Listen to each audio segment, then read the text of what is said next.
My first paid job was delivering newspapers.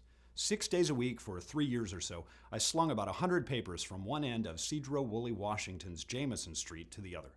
That was 13 blocks of out and back or zigzag, depending on whether I wanted to end up back at home or playing Zaxxon at the corner store. And it wasn't a bad gig, really. I could set my own pace as long as I delivered on time, and the base pay was reliable and sufficient to keep me flush in quarters and comic books. Like so many things we experienced during our formative years, being a paperboy taught me several lessons about leadership and business.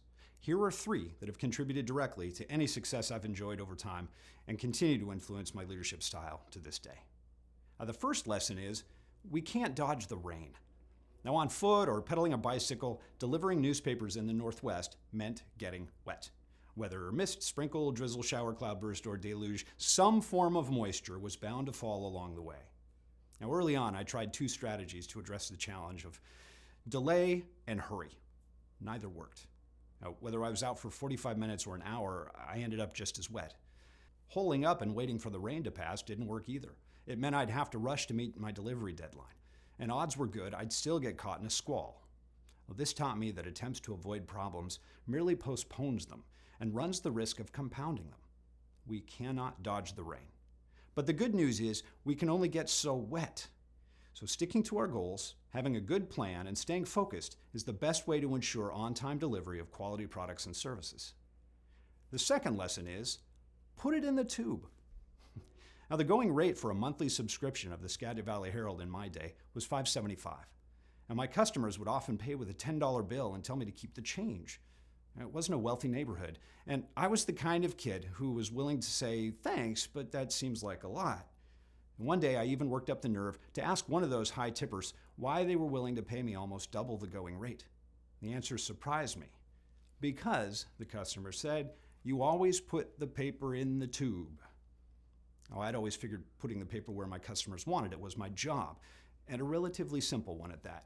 But apparently that was an uncommon approach to newspaper delivery. That taught me that providing exactly the service a client wants can be all it takes to exceed their expectations. Now, the third lesson is, listen to more than words. When a client would travel for work or go on vacation, they'd usually suspend their subscription or ask me to hold their papers for a time. But sometimes they'd forget or perhaps have to leave town unexpectedly and had other things on their mind. And when that happened, the papers would pile up. It would have been a simple enough thing to just keep cramming them into the tube. After all, my job was just to deliver them. But after about 3 days, I'd take the papers back and drop a note into their mailbox to say I hoped they were doing okay and that I was holding their papers for them when they'd return. I never had anyone complain about that. Usually they'd say thank you and pay me with a $10 bill. This taught me to listen even when words aren't used to communicate, to pay attention to what a client needs, even if for some reason they don't or can't articulate them. We can't dodge the rain. Put it in the tube. Listen to more than words. I've had a lot of jobs since my days slinging papers. Bindery worker, dishwasher, restaurant host, waiter, bank teller, grocery store manager, university resident hall advisor, then U.S. Marine, and today, owner of a leadership coaching and consulting business. These 3 simple lessons served me well in each. Thank you for sharing your time with me. I hope these thoughts are helpful as you strive to be the kind of leader you'd want to follow.